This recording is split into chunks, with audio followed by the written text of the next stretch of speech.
Hello and welcome to the Libertarian Perspective, a discussion of state, local, and national issues with a libertarian flair. My name is Doug Klippel. I'm the former state chairman of the Libertarian Party of Florida. We appreciate you tuning into our broadcast. With me, my constant sidekick, Phil Labe, regional representative for the Libertarian Party of Florida for Duval County and surrounding counties. Phil, Happy New Year and welcome back to the Libertarian Perspective. Happy New Year. It's great to be here, and although it doesn't look like this, we're in a brand new Xfinity studio that they moved. Absolutely, absolutely. We're moving on up to the south side. I mean, I don't know, is that what you, the old Jefferson's theme song, a little bit modified, because we're still on the south side here at Jacksonville. Phil, it's actually been a little while since we've sat down in these chairs or whatever, and unfortunately, our political friends at the local, state, and national levels have been up to a lot of mischief since we've had a chance to sit down. So we do have a lot to talk about, and we'll go ahead and put the overhead up that actually shows the topics for today's broadcast. For today's broadcast, Phil, we're going to talk about the Giffords shooting. We're going to talk about whether or not it is actually time to blame the rhetoric and the messengers. We've certainly seen a rush to judgment on the behalf of the media in terms of that shooting, and we're going to talk a little bit about that. We're going to talk about the election recap, Phil. Is it really a victory for the Tea Party, and is it a big movement, an arbinger of things to come? We'll talk specifically about the Florida election, the election of Governor Rick Scott and new Senator Rubio. We're going to talk about our friend Violet Olds and the Soil and Water Board and how that election rolled out, because I think that'll be a very interesting story for the viewers. And then finally, in our regularly occurring segment, Government Abuse of the Month, we're going to talk about the recent allegations of Bob Downey and SMG Group and Jacksonville Sports Facility. So a lot of things to talk about. So, sound like a good deal? Sounds good. All right. Well, let's go ahead and put up our next overhead around the Giffords shooting in terms of placing blame. We do know, unfortunately, very tragic incident last Saturday. Congresswoman Gabrielle Giffords was shot in Tucson, Arizona by a crazed gunman. It's been very interesting to watch the media reaction to this, a complete and total rush to judgment. There has been a renewed call for gun control efforts as a result of this, and of course a lot of politicians, including Jim Clyburn, calling for a return to the fairness doctrine and limits on rhetorical or inflammatory speech. As somebody who follows the news and follows current events, Phil, what's been your reaction to this whole thing?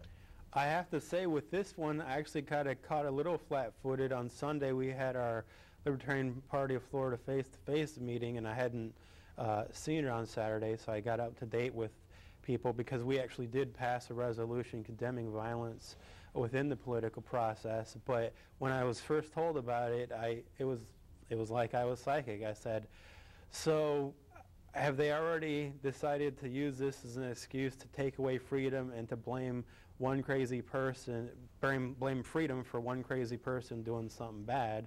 Lo and behold, yes, we have people proposing things where it's illegal to threaten congressmen. Not that it's good to threaten, but I mean, to me, freedom of speech is a safety valve to lessen violence. When people don't have the option to speak, like maybe they did in France prior to the French Revolution, there's only one option. I mean, I'm not saying that free speech is going to totally eliminate all violence, but I think it's a better alternative for people to talk, even if it's in a negative, inflammatory way. Yeah.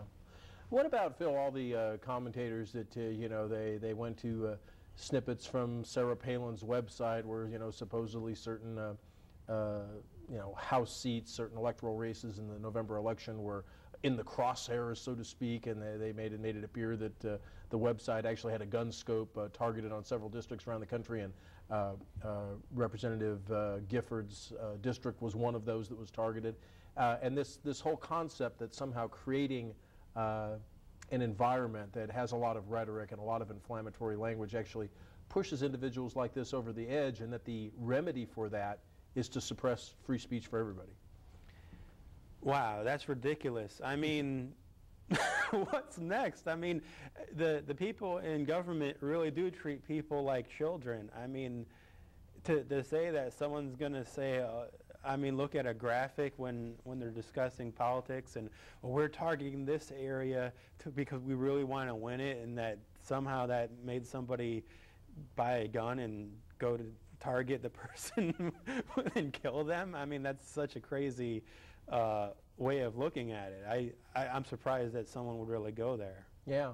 I mean, when you think about the various media messages that are out there, the different movies, different TV shows, different video games and things along those lines, actually from a regulatory perspective, trying to suppress a violent or rhetorical environment by passing laws or regulations to cover, say, all those domains, pretty chilling prospect, right? Maybe not exactly the America that we've come to love and cherish.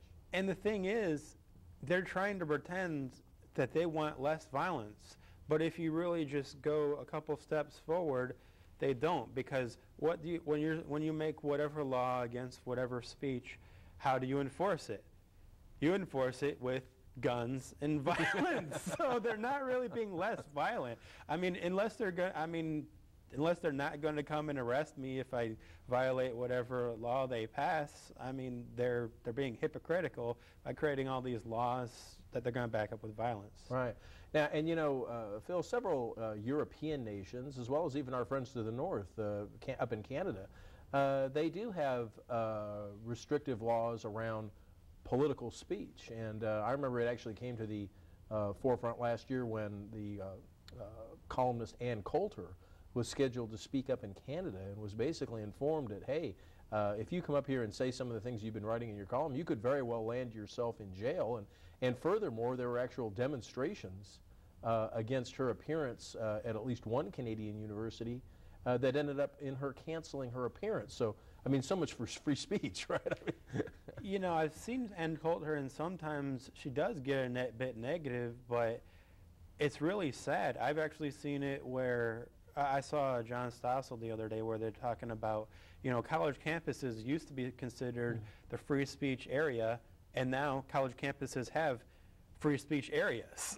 Yeah, free speech zone. I mean, isn't that just a ridiculous concept on its surface? Yeah, I mean, it's kind of cowardly to restrict speech. Why not go head to head? If you don't like what Ann Coulter says, I think the best thing to do is face her face to face and confront her with why she is wrong. That's what the process is supposed to be about. If you're going to go ahead and make it illegal, to me, you're just basically admitting that you're wrong and you can't face up to facts, you can't face up to logic. Yeah, absolutely. And of course, Phil, we do have to step back and say, it is very easy to deal with this incident, the Gifford shooting, in almost kind of an abstract theoretical way. But the reality is, there were several people that were killed in this incident. Unfortunately, a 9-year-old girl was one of the victims, and apparently was a bright shining star in the lives of her family, and was somebody who wanted to learn more about the political process, which is why she wanted to meet Congresswoman Gifford. So certainly that's a very tragic incident, and you really can't get away from the human face of this, because there certainly are victims, and of course the Congresswoman herself, who miraculously appears that she's going to survive. It looks like she's in stable condition. And so on one hand, you can kind of understand the media having a human interest story in this, and covering that aspect of it and things along those lines. But what's been very fascinating to me is this incredible rush to judgment to paint this gunman, who by all accounts was not psychologically stable, who needed some counseling, needed some attention, but to paint him as immediately as a member of the Tea Party and see him as a pawn of the rhetoric that has been, the political rhetoric that's been going on, when frankly there's very little evidence that he was active in a Tea Party, or that he was receiving messages from anybody within a Tea Party, or really any political movement to carry out these acts.